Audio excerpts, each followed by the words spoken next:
દીધી છે અને એને જમાડી લો, પછી જમીન સૂઈ જશે, પછી અમે અમારા કામે લાગી જઈશું. અને અહીંયા ગોલું પણ જો મગને ગોલું શું ખાય છે.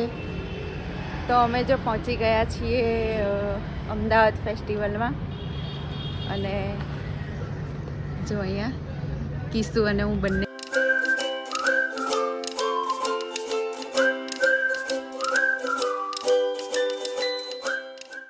ગુડ મોર્નિંગ, જય શ્રી કૃષ્ણ. કેમ છો બધા? બધા મજામાં હશો એવી આશા સાથે અમારો આજનો નવો બ્લોગ ચાલુ થઈ ગયો છે. અને અહીંયા જો ચા ને એવું બની ગયું છે અને અમે હવે ચા પીવા જ બેસીએ છીએ. બા ચા પીવા બેસી ગયા છે. બા જય શ્રી કૃષ્ણ. અને મન છે ને સવારે ઉઠ્યો તો પણ એને ખાધું નહીં, પણ એને બધું ભીનું કર્યું હતું. જો સૂતો છે ત્યાં તો બધું એનું ગોદડું એના કપડાં બધું બદલી પાણી બાણી પી અને પાછો સૂઈ ગયો છે. અને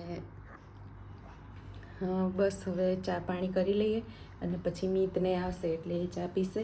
અને એના પપ્પા તો ચા પીતા નથી એટલે એ છે ને ચા નાસ્તો કરી અને એ ગયા. અને પછી અમે બધું કામ પતાવીને રીલ્સ ઉતારીશું. બપોરે પછી જમવાનું બનાવીશું. હમણાંથી 2 દિવસથી ઠંડી વધારે છે. પાછું હું ટિફિન નહીં બનાવતી કેમ કે ટિફિનમાં લઈને જાય છે ને તો ખાવાનું એકદમ ઠંડુ થઈ જાય. અને ઠંડુ થઈ જાય ને તો 5 રોટલી મૂકું ને તો 2 રોટલી ખાય, 3 પાછી આવે. એટલે પછી અમે બપોરે આમ પણ ગરમ બનાવીએ છીએ. તો મીત ઘરે હોય ને તો મીત કે હું પપ્પાને આપી આવીશ, એટલે ટિફિન નથી બનાવ્યું. હમણાં બનાવીશું અને પછી ચલો મીતને આવે એટલે એ ચા પાણી કરે એટલે આપણે મળી. ચલો ચા પી લઈએ. તો મેન બાએ તો ચા પી લીધી હતી અને હવે કિશુને આવી ગયા છે તો એમને પણ ચા પીવાની છે. તો હવે જો ચા તૈયાર કરી દીધી છે. મીતભાઈ તો હજુ આવ્યા નથી. તો ગુડ મોર્નિંગ કિશુ. જય શ્રી કૃષ્ણ. જય શ્રી કૃષ્ણ. હા, શું ચા જોડે શું નાસ્તો કરો છો? હું તો સેવ હમણાં ખાઈશ. મીત પૂરી ને એવું ચવાણું ને એવું ખાશે બસ. અને અત્યારમાં આપણે તો રીલ પોસ્ટિંગનું એનું કામ ચાલુ હોય. સવારે ઉઠ્યો એટલે ફોન લઈ જ લેવો પડે હાથમાં, નહીં? કામ જ એ છે તો શું કરવાનું હવે. સારું, ચલો ચા પી લો અને રીલ્સ ઉતારવાની છે આજે તો. અને જો મન તો હજુ ઉઠ્યો જ નથી. હું એની રાહ જોઈ રહી છું કે ઉઠે ને તેને ખવડાવી લઉં, પછી સાડી પહેરું.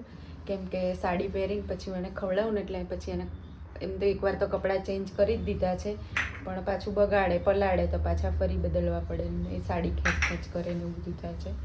એટલે પણ એ જો હજુ ઉઠ્યો નહીં, હું રાહ જોઉં છું. હવે ઉઠે તો પછી હું સાડી પહેરી લઉં, ખવડાવી લઉં એને, પછી આગળ મંડે મળીએ આપણે.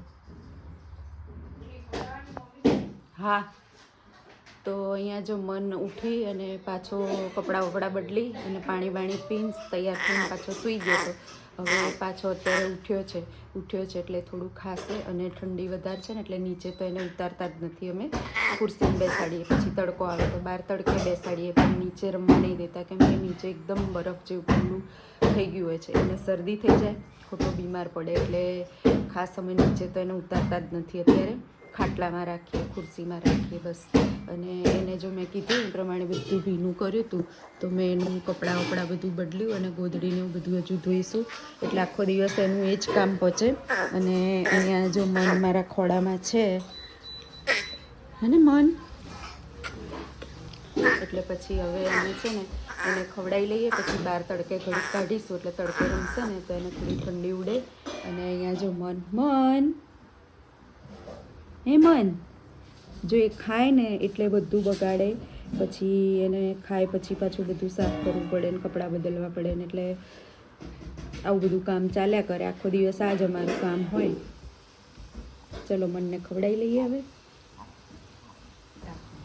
તો અહીંયા જો અમે ફોન આમ આડો હોવો જોઈએ. તો અમે જો અહીંયા રીલ્સ બનાવવા માટે તૈયાર થઈ ગયા છીએ. સાડી વાડી પહેરી લીધી છે અને કિસ્સુ પણ તૈયાર થઈ ગઈ છે. અને અમે જો અહીંયા કેમેરો બધું તૈયાર કરી રાખ્યું છે રીલ્સ બનાવવા માટે. અને મેં કીધું હતું ને એ પ્રમાણે મન છે ને બહાર તડકામાં બેઠો છે. મન અને બા બંને બહાર તડકો ખાય છે. એટલે હવે એ તડકે ઘડીક બેસશે ત્યાં અમે રીલ્સ બનાવી લઈશું. કેમ કે છે ને અંદર અવાજ બહુ કરે છે. અવાજ કરે ને એટલે અમારા રીલ્સમાં પણ અવાજ આવે છે. એટલે એને ઘડીક બહાર બેસાડ્યો છે. ઘડીક બેસે ને ત્યાં 1-2 રીલ્સ બનાવી લઈએ, પછી પાછા ખાઈશું, ખાઈને સૂઈ જઈશું, પાછા સાંજે રીલ્સ બનાવીશું. બસ ક્યાં જઈશું? સૂઈ મતલબ ઘડીક તો જવાનું જો સુવાનું નથી એવું કે છે. હવે હા કેમ કે આજે કામ છે મારે કેવું એક ખાઈને મારે ઘડી કેમ થાય કાઢા પડીએ, પણ જીવનમાં આગળ વધવા માટે કામ જ એટલું છે ને, કોકને એવું લાગે કે સુધી સાચી વાત છે, જાગવું કહેવાય ભૂલાઈ ગયું. જ્યાં સુધી ધ્યેય પ્રાપ્ત ના થાય ને ત્યાં સુધી લાગ્યા રહો, મંડ્યા રહો. ઉઠો જાગો અને ધ્યેય પ્રાપ્ત ના થાય ત્યાં સુધી મંડ્યા રહો. એટલે અમારું પણ એક ધ્યેય છે, એ અમારે પ્રાપ્ત ના ગોલ થાય છે એ પૂરો કરવાનો છે. હા ત્યાં સુધી અમારે છે ને મંડ્યા રહેવાનું છે. પણ તમારા બધાના સાથ સહકારથી ભગવાન અમને જલ્દી અમારો ગોલ પૂરો કરાવી દે. ચલો આગળ હવે રીલ્સ ઉતારીએ. તો મિત્રો જો જમવા બેસી ગઈ છું અને બાએ પહેલાં જમી લીધું અને પછી હું જમવા બેઠી, કેમ કે અમારે છે ને બપોર લગભગ કોક જ વાર બધાને જોડે બેસવાનો ટાઈમ મળે. તો જમવામાં આજે મગ, કઢી, ભાત, રોટલી છે અને મન માટે છે ને રોટલી, કઢી અને મોડા મગ રાખ્યા હતા, ચોળીને રાખ્યું છે. હું પહેલાં જમી લઉં પછી એને જમાડું, અને મીત ગયો છે બહાર એટલે એ આવશે એટલે કિશુન બે જમી લેશે. એટલે બધા અલગ અલગ જમવાનું થાય છે અમારે. ચલો જમી લઈએ પછી મનને જમાડું.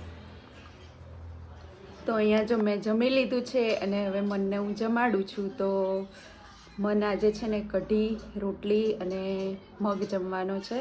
એના માટે મેં વહેલા જ પલાળીને મૂકી દીધું હતું. હવે એને જમાડી લઉં. એનું જમવાનું છે મગ અને કઢી, સફેદ કઢી છે અને રોટલી છે. પોચું થઈ ગયું છે પછી જમાડું છું. તો અહીંયા જો મન જમવા માટે રેડી છે અને એને જમાડી લઉં પછી જમીન સૂઈ જશે, પછી અમે અમારા કામે લાગી જઈશું. અને અહીંયા ગોલું પણ જો મગને, ગોલું શું ખાય છે? लोटी सब्जी खाता है और कार्टून देखता है. चलो મનને જમાડી લઈએ. તો અહીંયા જો અમે અત્યારે બહાર જઈએ છીએ અને બહાર આ ડ્રેસ લાવ્યા હતા ને તો બદલાવા જવાનું છે, એટલે હું બે જઈએ છીએ. અને અહીંયા જો મન છે ને ખાઈને સૂઈ ગયો છે, એટલે હવે સૂઈ રહેશે 1-2 કલાક. અને ટીવી ચાલુ છે, ગોલું જોવે છે. બા અહીંયા જોડે સૂતા છે અને મીત ઉપર છે, એટલે અમે જઈને આવીએ સૂઈને ઉઠશે ત્યાં સુધીમાં. ચલો અમે જઈએ પછી આગળ બતાવીશું ક્યાં જઈએ છીએ. દેખાવું છું. તો અમે જો પહોંચી ગયા છીએ અમદાવાદ ફેસ્ટિવલમાં. અને જો અહીંયા કિસ્સુ અને હું બંને છીએ. આગળ જઈએ બતાવીએ અંદર શું છે વસ્તુ બધી. જો મમ્મી અહીંયા શોપિંગ કરી લીધી પર્સની. મેં પર્સ લઈ લીધું છે અને અહીંયા જે સરસ સરસ બધી વસ્તુઓ છે, તમારે પણ લેવું હોય તો આવી જજો.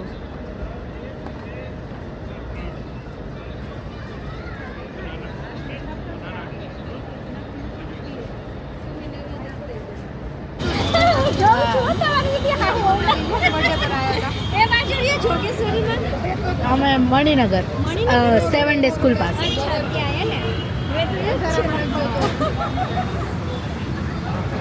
તો ગાઈઝ જો અમે રસ્તામાં પહોંચતા રસ્તામાં નાસ્તો કરવા ઊભા રહી ગયા છીએ. અને શું નાસ્તો કરીએ છીએ?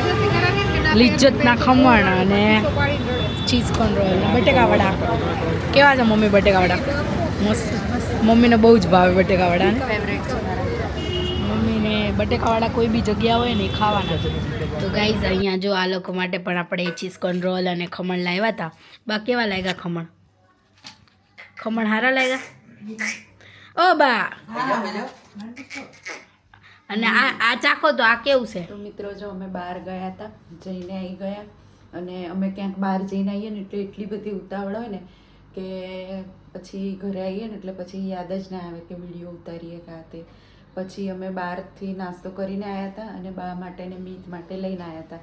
એટલે કોઈને જમવું નહોતું એટલે અમે જમવાનું ના બનાવ્યું, પણ એના પપ્પાને અને મનને બેને જમવાનું હતું. એટલે એમના માટે ખીચડી, શાક, ભાખરી આવીને ફટાફટ બનાવ્યું. અને આમ તો રોજ મોડા આવે છે, પણ આજે અમે બહાર ગયા હતા ને તો વહેલા આવી ગયા એટલે ફટાફટ બનાવીને ખાધું. અને અહીંયા મન જો અમારો સૂતો છે ને ફોનમાં ગીતો સાંભળે છે અને સૂવાની તૈયારી થઈ ગઈ છે. હવે પછી યાદ આવ્યું કે હું બહાર ગઈ હતી, પછી આવીને મેં છે ને વ્લોગનું કંઈ કીધું જ નહીં કે એન્ડ કરવાનો હતો, બતાવ્યું જ નહીં કે અમે શું કર્યું, ખાધું પીધું. પણ પછી મને યાદ આવ્યું, મેં કીધું લઈ આજે છે ને જમવાનું બનાવવાનું નહોતું અને જમ્યા નહોતા, પણ આઈને થાકી એટલા ગયા ને તો આઈને તો છે ને બેસી જ ગયું. મને તો બહાર જાઉં ને એટલે પહેલાં થાક બહુ લાગે. તો બસ અહીંયા જ હું મારા બ્લોગનો એન્ડ કરીશ. અને મારો બ્લોગ ગમતો હોય તો લાઈક કરજો, શેર કરજો અને સબસ્ક્રાઈબ કરવાનું ભૂલતા નહીં. બધાને જય Shri Krishna, good night, bye bye.